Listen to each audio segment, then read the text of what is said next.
tal en la ley penal. Bien, esta agravante cualificada se podrá aplicar a cualquier delito ubicado en la parte especial siempre que esté bajo el alcance de la norma, ¿no? Que ustedes estamos viendo, y que aquel delito no incluya como componente del tipo, por ejemplo, la situación de familiaridad, ¿no? Que no se hace, que si el tipo penal, por ejemplo, el parricidio supone pues que la gente sea, por ejemplo, el ascendiente, de tal manera que en este caso, ya que la condición de ascendiente forma parte del tipo penal de parricidio, no se va a poder aplicar el artículo 46C, sino solamente en aquellos otros casos donde no se incluyen como elemento subjetivo del tipo penal las consideraciones que se indican en este dispositivo. Y además, para entender correctamente la norma, el agente debe haberse aprovechado de su condición, de la condición de ascendiente, descendiente, natural, adoptivo, padrastro, madrastra, cónyuge o conviviente de la víctima. No basta con serlo, sino que la gente debe haberse aprovechado de esa situación para cometer el delito. De esta manera se va a agravar la pena por encima del máximo. Y siempre a consideración del juez, porque no hay que entender esta figura, digamos, que está obligado a hacerlo, sino que el juez debería evaluar bajo los criterios de la determinación judicial de la pena dentro del ámbito de juego que nos impone el mínimo y máximo de la pena.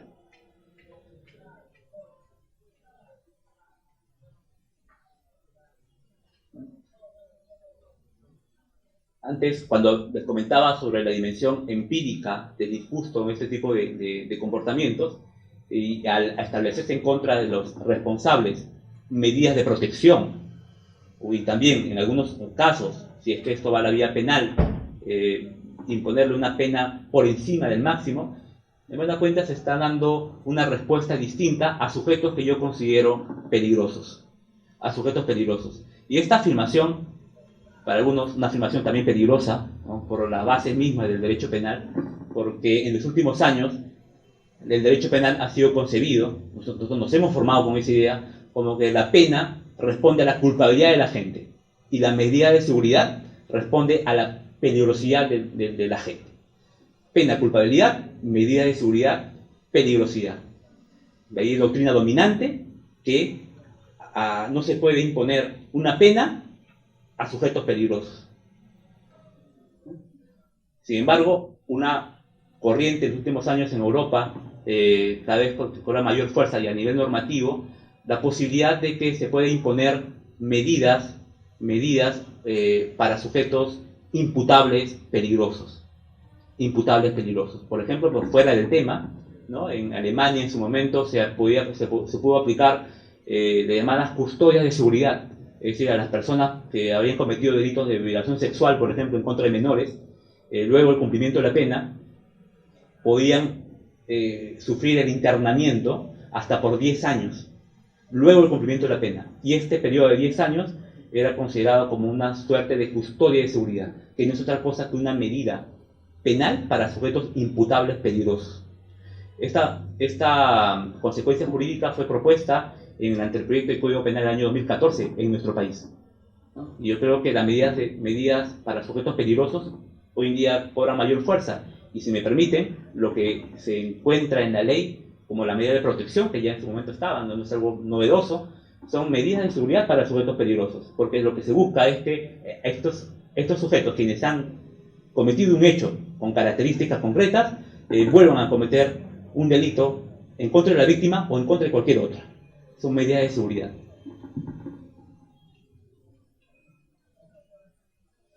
Por último, les voy a comentar acerca de algunos cambios normativos al Código Penal expuestos en la Ley 30.364.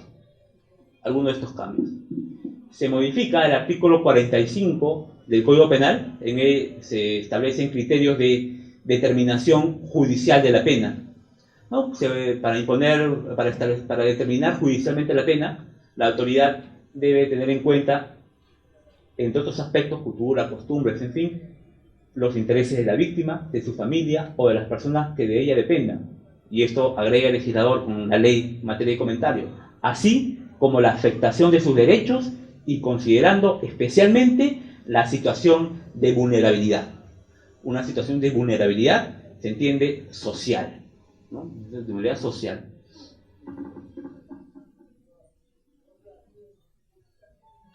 También se modifica el artículo 121A respecto a las formas agravadas del delito de lesiones.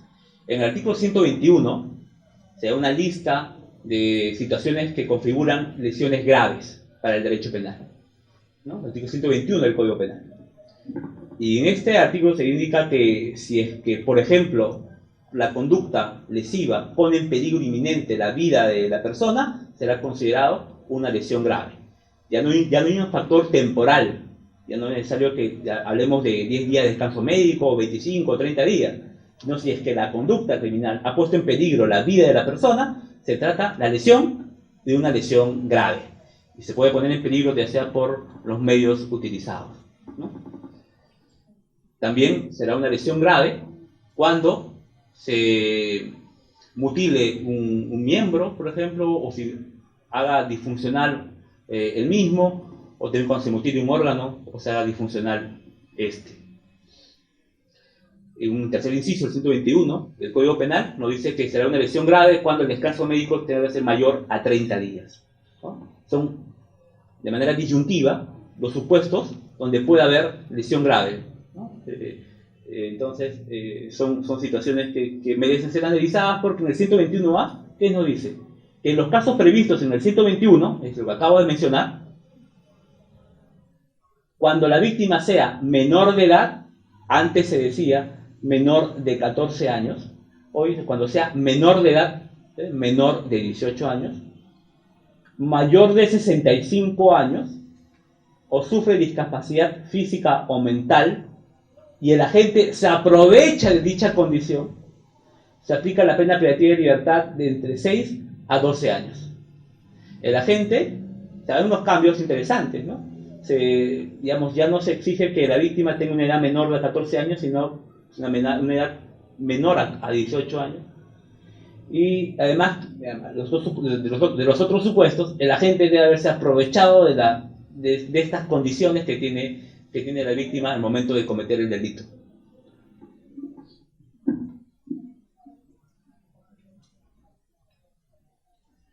En el 121b también se regula una forma agravada de lesiones, esta vez cuando se comete contra la mujer y su entorno familiar.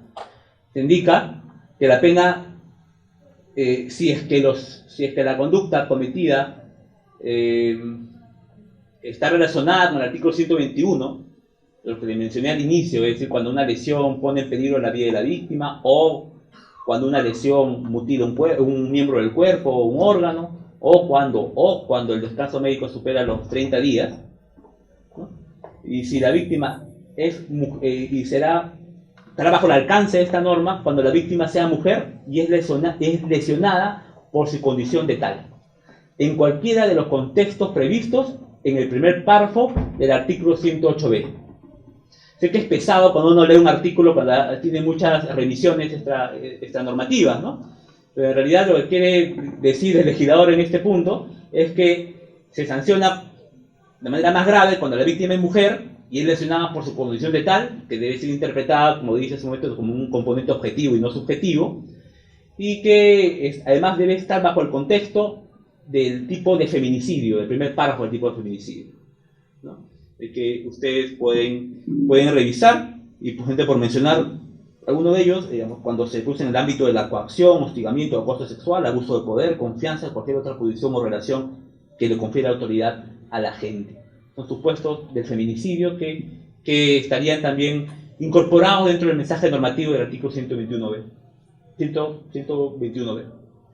También cuando el agente sea ascendiente, descendiente, natural o adoptivo, cónyuge o conviviente, cuando la víctima sea ascendiente, descendiente, natural, adoptivo, cónyuge o conviviente del agente. También cuando la víctima depende o está subordinada al agente. Son supuestos los cuales se están alterando, como verán, si comparan con la anterior regulación, ¿no? De esta forma especial de delito, que ya no se vincula, ya no está relacionada con el vínculo familiar en concreto, sino cuando, por ejemplo, las lesiones puedan ser cometidas en el ámbito doméstico, como también en el ámbito público. Bien, bueno, esta es una última norma ya de manera más larga acerca de, esta vez ya no como lesión grave, sino lesiones leves, es decir, aquella que causa en la víctima un descanso médico entre 10 y 30 días, ¿no? Y los supuestos que ustedes pueden repasar, la diferencia entre lesión grave y lesión leve, artículo 121, 122, es un aspecto cuantitativo, por la cantidad de días que debe, digamos, que debe tener la víctima, días de descanso médico, ¿no? Lesiones leves cuando esta supone un descanso entre 10 y 30 días. Bien, conclusión. Hemos visto que el aborde penal también es muy importante en torno a los alcances de la ley 30.364, ¿no? Es cierto que gran parte de las disposiciones contenidas en la norma son procesales y también pueden ser analizadas de una visión criminológica, una visión filosófica, pero no hay que dejar perder, no hay que obviar que este es un problema penal en gran parte de los casos, un problema penal, y para eso la teoría del delito va a cumplir un rol fundamental. No se agota con la teoría de la imputación objetiva, que en realidad he quedado en un 0.3% del análisis de la teoría de imputación objetiva, porque también se tiene que incluir otros criterios de imputación, como la autoría y participación, por ejemplo, el grado de desarrollo del delito, formas concursales, en fin, que van a tallar seguro, y la práctica va a poder limitar y también mejor trabajar estos temas. Yo no quiero sino despedirme y agradecer a todos ustedes por su atención. El día de hoy es un día muy importante para nosotros porque nos permite abordar desde distintos enfoques y miradas la evaluación, digámoslo así, inicial de los alcances de la Ley 30364. A mí me han pedido que hable principalmente de lo que es el sistema de protección, pero no podemos atender, digamos, una reflexión sobre el sistema de protección si no volvemos un poco hacia atrás. En efecto, la violencia contra las mujeres ha sido un tema que tardíamente se ha colocado incluso en los instrumentos internacionales de derechos humanos. Recordemos que recién en junio de 1993, por primera vez en la historia, las Naciones Unidas, en el marco de la convención que hubo sobre derechos humanos, señaló que los derechos de la mujer y de la niña eran parte integrante e indivisible de los derechos humanos universales. Es decir, que los derechos de las mujeres también hacían que recaiga sobre el Estado responsabilidades. Ya sabemos que cuando hablamos de derechos humanos, el responsable último de la realización, de la garantía, del respeto y de la protección es justamente el Estado. Estamos hablando realmente de menos de 30 años de que ha sucedido esto, pero curiosamente en esa misma época estaba debatiéndose la ley 26260 acá en el Perú. El primer proyecto de ley estaba, bueno, en realidad hubo varios proyectos que se discutían simultáneamente. El primer propósito era de proteger a la mujer de la violencia en la relación de pareja. Sin embargo, los debates en el Congreso de la República y la visión de que tratar de proteger a las mujeres podría generar destrucción o fragilizar la relación familiar, motivó que la ley se llamara de protección frente a la violencia familiar, ¿no?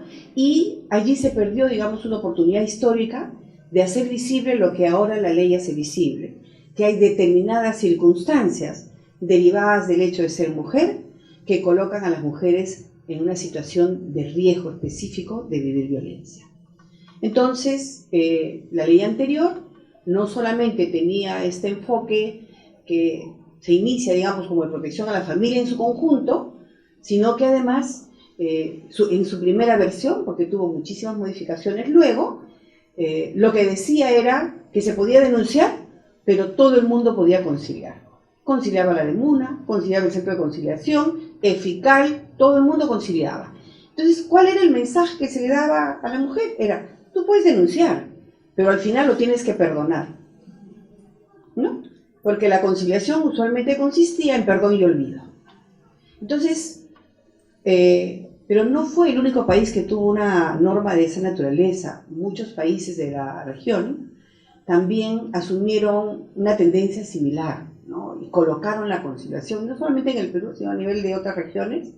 Y entonces la Comisión de la Condición Jurídica y Social de la Mujer hizo una evaluación especial y detectó que a nivel global la conciliación lo único que había hecho era consolidar la desprotección de las mujeres. Porque era ya no el mensaje que le daba la familia, el cura, el vecino, de que no, aguántate, ¿no? Sino que era el Estado el que le decía perdón y olvido. Entonces, había tenido un efecto terrible para las mujeres.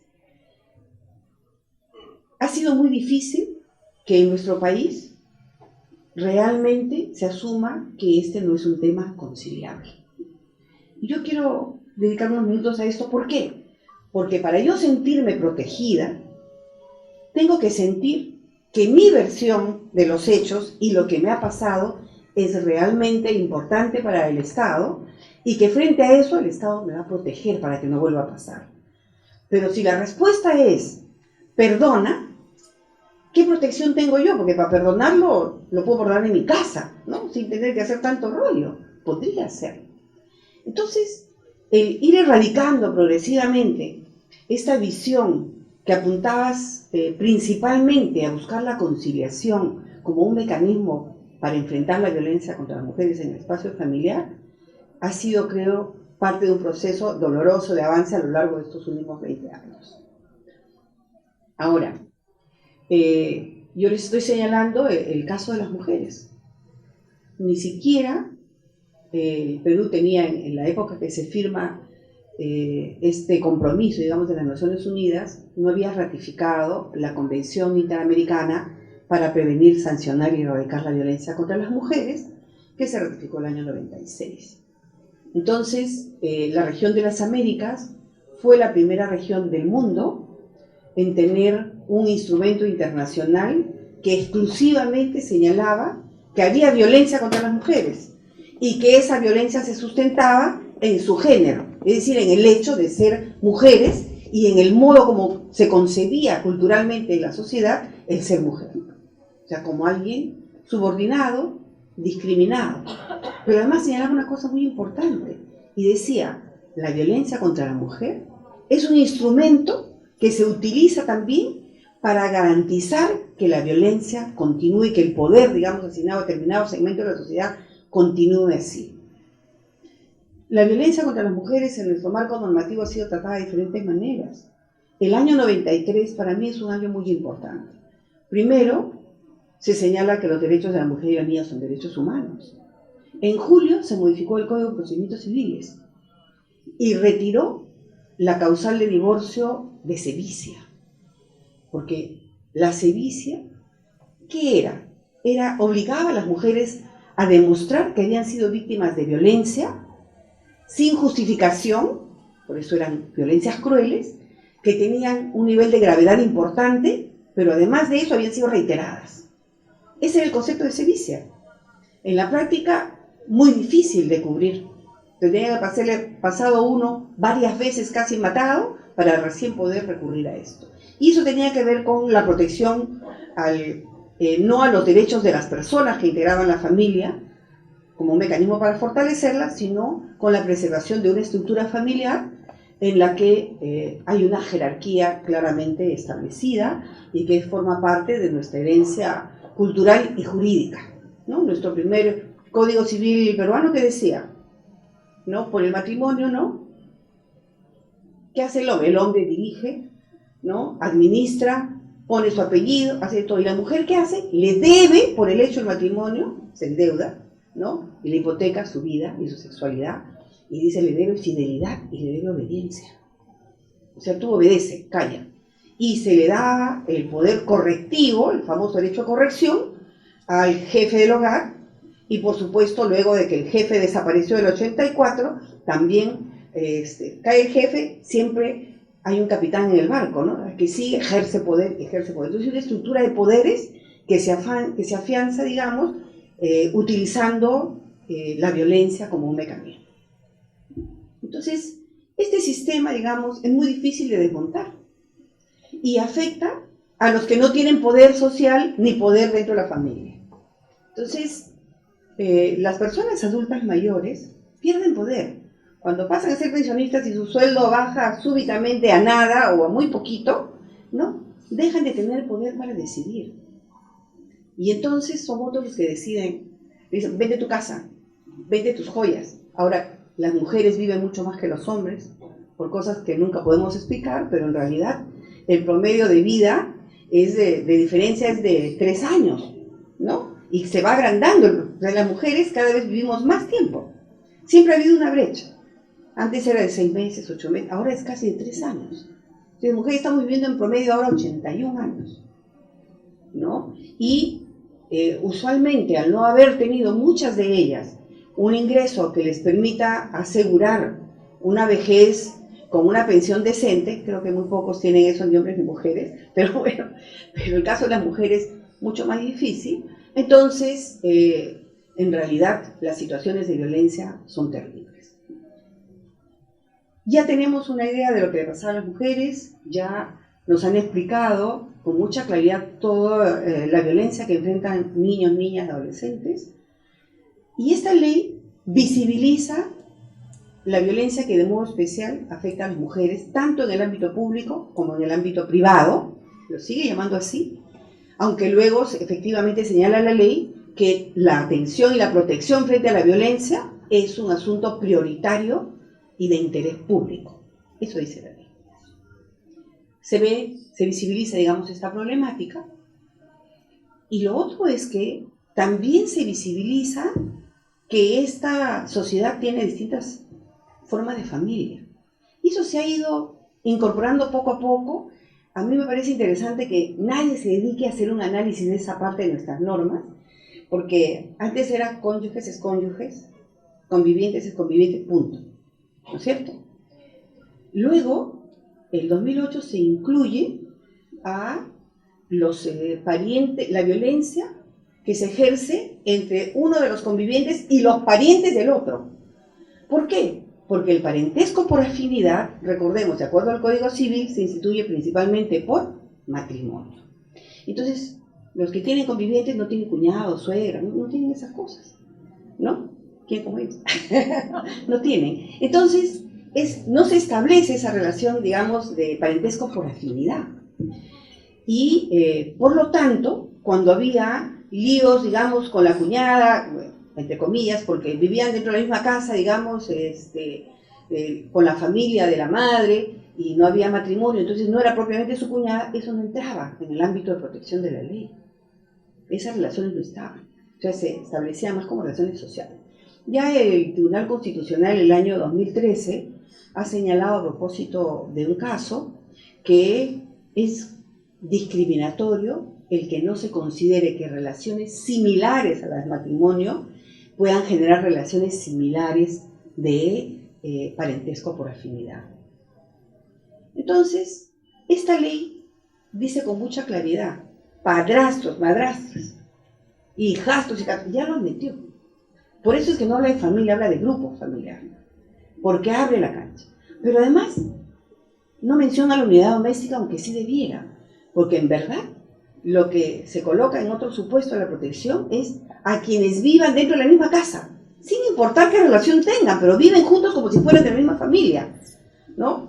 Claro, sin un contrato o sin una relación laboral, digamos, ¿no? O sea, si es mi pensionista, no, ¿no? O si es alguien que vive allí, de jardinero, o la trabajadora del hogar a la que yo le pago un sueldo, no entra, digamos. Pero todos los demás, si se produce violencia entre todos los que viven en la misma casa, como si fueran de la misma familia, también entran en el ámbito de protección de la ley. Y ahí es bien interesante, porque allí ya la ley no hace distingos legales, sino utiliza un criterio de hecho. Viven juntos, ya, no sé qué relación tienen entre ustedes, porque algunos dicen, mi tío de cariño, porque en realidad es un amigo de mi padre cuando era joven, pero como no tiene familia, vive en mi casa y es mi tío, ¿no? Pero en realidad, jurídicamente no es tu nada, ¿no es cierto? O, peor aún, situaciones, por ejemplo, de relación que no tiene protección legal, como el caso de una pareja que vive muchos años, pero uno de los dos o ambos están separados, pero no se han divorciado de sus parejas anteriores y por lo tanto es una relación que no tiene en ningún otro caso protección legal alguna. Pero acá ella puede denunciar y decir, bueno, yo vivo con él, sin tener que decir que es su amante ni ese tipo de adjetivos, vivimos en la misma casa. No tengo contrato para vivir allí, no soy su trabajadora, vivo en la misma casa. Entonces, la ley ha incluido un ámbito muy extenso de personas en la protección, ¿no? Que pueden ser protegidas utilizando este marco normativo. Incluso, yo también presido una comisión que la ley ha establecido de adecuación de todo el sistema de justicia. Por eso es que el doctor me decía que avancemos con el tema del dinero. Y estábamos con el Ministerio de Economía y Finanzas y ellos nos decían, necesitamos establecer cuál es la demanda potencial y cuál es la demanda realmente atendida para saber cuál es la brecha y por lo tanto de qué manera con inversión pública progresivamente podemos cubrirla. Al final llegamos a la conclusión con ellos, con el MED, que la demanda potencial somos todos en la sociedad. Todos pertenecemos a algún espacio, a algún grupo familiar. De 2, de 3, de 5, abuela más nietos, tío más no sé qué, ¿no? De todo. Entonces, es, digamos, una ley que ha ampliado suficientemente su ámbito de protección para garantizar derechos de más personas. ¿Y para qué lo ha ampliado? Para proteger a más personas también. No solamente cuando tú hablas de padrastro o madrastro estás protegiendo al hijastro y a la hijastra. Pero si ese padrastro o madrastra es una persona adulta mayor, ¿no? Seguramente yo no tendré la obligación de pasarle alimentos ni nada, pero yo no puedo maltratarme, no puedo aprovecharme de mi situación y puedo utilizar el marco de esta ley para la protección. Entonces, un primer asunto importante, que el grupo de personas que se pueden cobijar en la protección de esta ley se ha ampliado significativamente. Un otro espacio tiene que ver con quién puede denunciar. Ya la ley anterior decía que cualquier persona podía denunciar, pero creo que uno sentaba por acá y salía por acá. La norma actual lo afianza muchísimo y señala que puede denunciar la propia víctima. No pone límite de edad. ¿Eso qué significa? Que puedes denunciar desde que puedas decir MP. No, es decir, niños, niñas pueden denunciar.